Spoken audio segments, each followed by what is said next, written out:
नमस्कार, आप देख रहे हैं न्यूज इंडिया, आपके साथ मैं हूं निदा अहमद। आइए सीधा रुख करते हैं कांग्रेस नेता राहुल गांधी की प्रेस कॉन्फ्रेंस का। मैं भी आज आपसे एक सवाल पूछूंगा, वो बाद में, मतलब जब आपने सब पूछ लिए तो मैं पूछूंगा। मैंने सोचा है आप सबके लिए भारत जोड़ो यात्रा अब दिल्ली तक पहुंची है और हम सबको बहुत कुछ सीखने को मिला, समझने को मिला। बहुत अच्छा एक्सपीरियंस रहा है। लक्ष्य आप जानते हैं, हिंदुस्तान में जो डर, नफरत, हिंसा फैलाई जा रही है, उसके खिलाफ ये यात्रा है। और मुझे लगता है कि काफी सक्सेसफुल यात्रा रही है अभी तक, जो शायद हमने सोचा भी नहीं था, उससे भी ज्यादा इस यात्रा ने अचीव कर दिया है।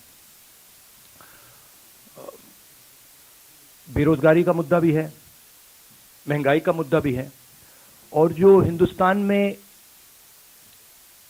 इनकम इनइक्वालिटी आ रही है, चुने हुए लोगों के पास अरबों रुपए और बाकी हिंदुस्तान के पास कुछ नहीं, ये भी हमारा एक मुद्दा है।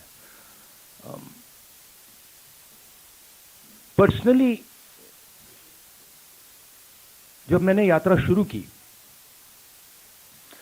मेरी सोच थी कि ये कन्याकुमारी से कश्मीर तक एक यात्रा है, और मैंने अपने साथ में कुछ ले नहीं गया। मैंने कहा देखो, मैं जाऊंगा और मैं एक्सपीरियंस करूंगा, मैं कोई मतलब प्री कंसीव नोशन नहीं ले जाऊंगा। तो शुरुआत ये थी कि शुरुआत में लगा कि भाई देखो हम पैदल चल रहे हैं, मगर फिर आस्ते आस्ते पता लगने लगा कि एक्चुअली ये जो यात्रा है, जिसको मैंने नदी भी कहा है, ये एक जीवित चीज है। इसकी एक आवाज है, इसकी भावनाएं हैं, फीलिंग्स हैं, और ये एक प्रकार से हिंदुस्तान की भावनाएं हैं, फीलिंग्स हैं। तो ये यात्रा हमें ये चीजें बता रही है। तो मुझे एज ए इंडिविजुअल काफी सीखने को मिला, और मैं सबको धन्यवाद करना चाहता हूं जो भी हमारे साथ आए।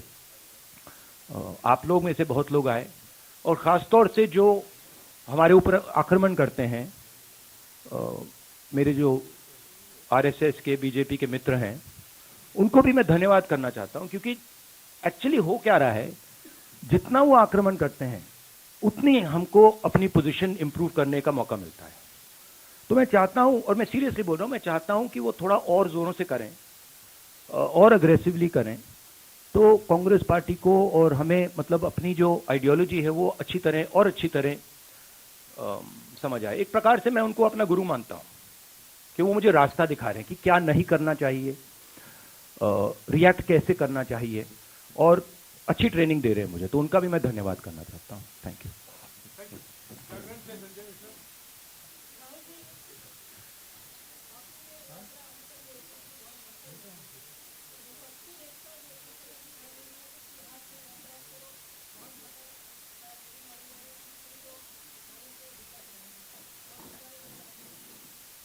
नहीं, देखिए, जैसे मैंने कहा, मेरे लिए, जैसे कल मैं किसी से बात कर रहा था, उन्होंने मुझसे पूछा कि देखो यात्रा के बाद क्या होगा,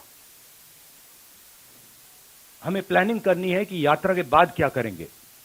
काफी लोगों ने कहा है ईस्ट वेस्ट यात्रा, कोई और कुछ और कह रहे हैं, और मैंने उनको जवाब दिया, देखिए ये जो हमारी यात्रा है, ये हमें कुछ बताने की कोशिश कर रही है, ये हमें कुछ बोल रही है, और अगर हम उसको सुने बिना कुछ और काम करना शुरू कर दें कि भैया देखो यात्रा के बाद क्या होगा, तो एक प्रकार से ये जो हिंदुस्तान की आवाज है उसका अपमान है।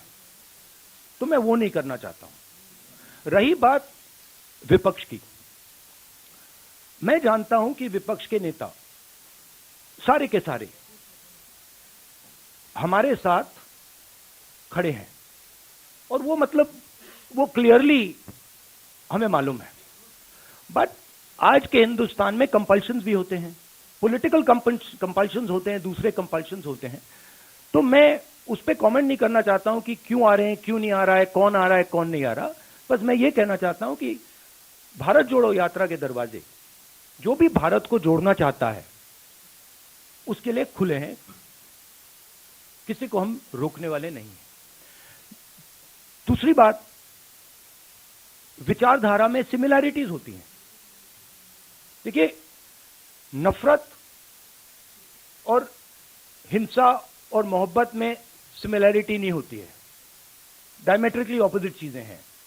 मगर बहुत सारे लोग हैं, और उसमें से अखिलेश जी हैं, मायावती जी हैं, बहुत सारे लोग हैं जो मोहब्बत का हिंदुस्तान चाहते हैं, मैं जानता हूं, नफरत का हिंदुस्तान नहीं चाहते हैं।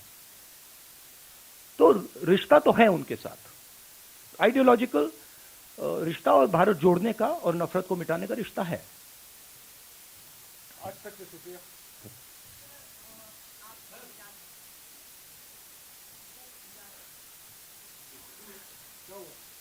आज तक से शुक्रिया।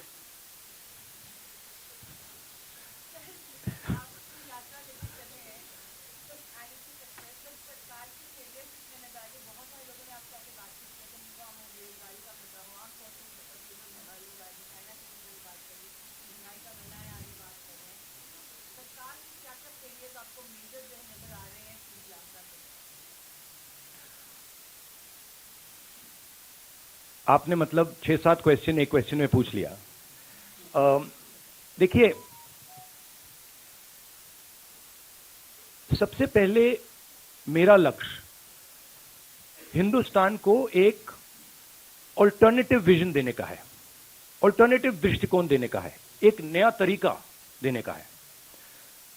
सरकार की कमियां हैं, उसमें मैं आपको बता सकता हूं, बेरोजगारी, इकोनॉमिक मिसमैनेजमेंट, नोटबंदी, गलत जीएसटी, चाइना, ये कमियां हैं, गलतियां की हैं।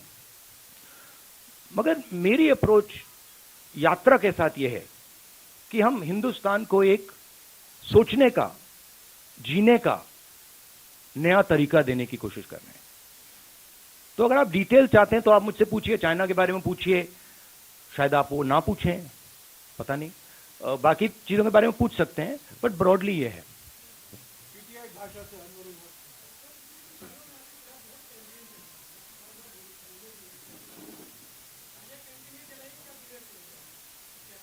हाँ, पता नहीं ये मतलब ये कहाँ है, ये मतलब दिल्ली में तो है ना हम, ये कहीं और बैठे हैं?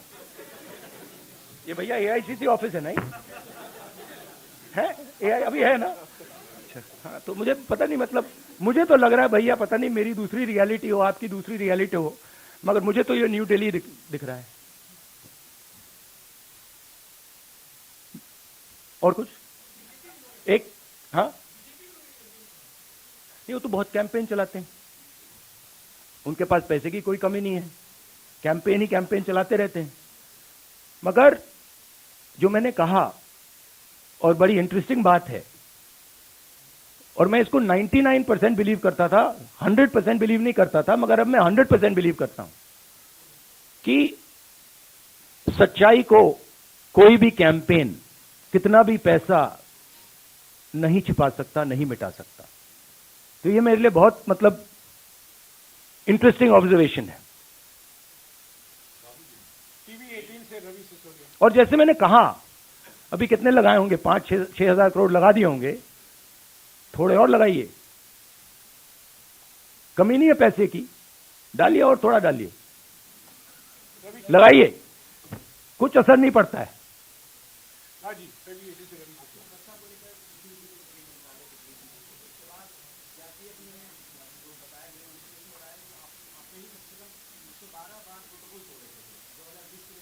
हाँ,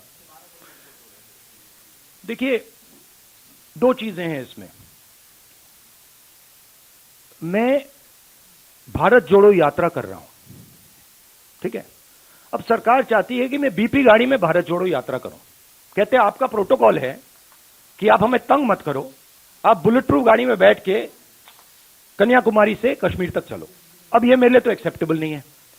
अब यात्रा में आप मुझे समझाइए, भारत जोड़ो यात्रा में मैं बीपी गाड़ी में कैसे बैठूं?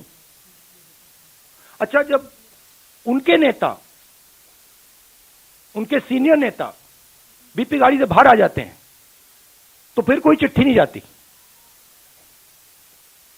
उनके नेताओं ने रोड शो किए हैं, खुली जीप में गए हैं, उनके ही प्रोटोकॉल के खिलाफ है ये। वो मुझे लिख रहे हैं कि भैया आप बीपी गाड़ी से निकल गए, तो उनके लिए प्रोटोकॉल अलग, मेरे लिए प्रोटोकॉल अलग। और सारे सीआरपीएफ के लोग जानते हैं, सीनियर्स जानते हैं कि मेरी सिक्योरिटी के लिए क्या करना है। और हमारी सिक्योरिटी बीपी गाड़ी में, मतलब मैं कैसे चलूं आप बता दो मुझे, चला ही नहीं जा सकता है। भारत जोड़ो यात्रा में पैदल जाना है, तो ये तो मतलब पता नहीं है, शायद केस बना रहे हैं कि राहुल गांधी मतलब अपनी सिक्योरिटी तोड़ता रहता है, केस बना रहे हैं। ठीक है, बनाइए। दैनिक भास्कर से अनिरुद्ध।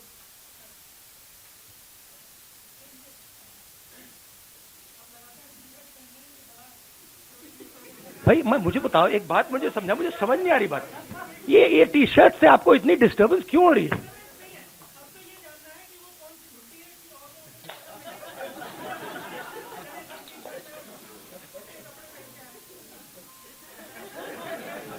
मतलब एक भी यहां टी शर्ट में नहीं बैठा है।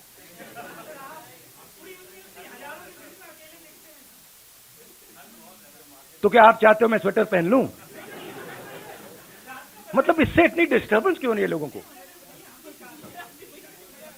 अच्छा, तो मैं ऐसे करूंगा, यात्रा के बाद मैं वीडियो बनाऊंगा कि टी शर्ट में कैसे चला जाता है और ठंड को कैसे कन्फ्रंट किया जाता है, बना दूंगा आपके लिए। शुक्रिया राहुल जी। रवि त्रिपाठी। हाँ, but what is your question?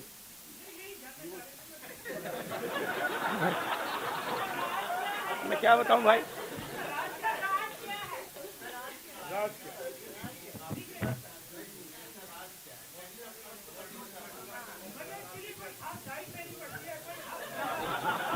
गुरुजी, ये आपने स्वेटर क्यों पहन रखा है? नहीं, इसका कारण ये नहीं है। इसका कारण ये है कि आप सर्दी से डरते हो। इसका कारण नहीं है कि सर्दी है, आप सर्दी से डरते हो। मैं सर्दी से डरता नहीं हूं, सीधी सी बात है। नो सप्लीमेंट्री प्लीज, हो गया। नहीं, कहने दीजिए। न्यू ईयर से अब देखिए ना, अब देखिए मोदी जी के प्रेस कॉन्फ्रेंस तो होते नहीं, तो मैं उनके भी 2-3 क्वेश्चन सप्लीमेंट्रीज आपको दे देता हूं।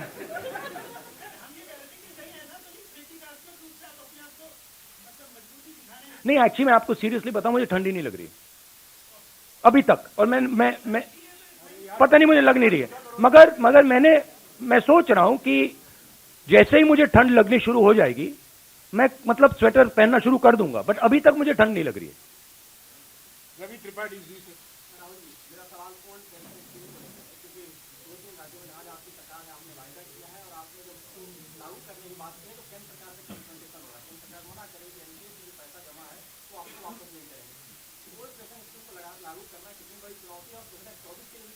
नहीं, हमारा जो स्ट्रक्चर है, जो सिस्टम है, उसमें हमारे जो स्टेट्स हैं वो इंडिविजुअल डिसीजंस लेते हैं, हम उनको इंडिपेंडेंस देते हैं।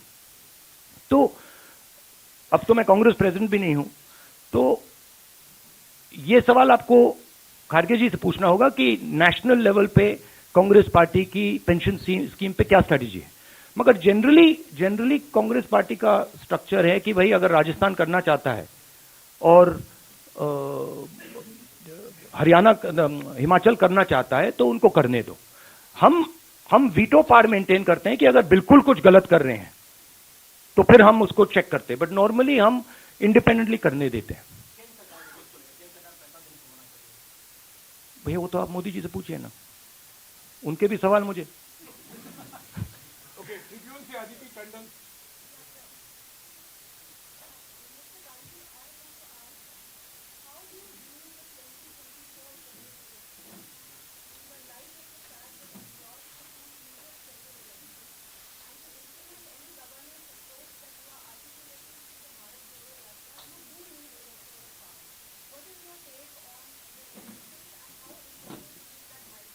I think if the opposition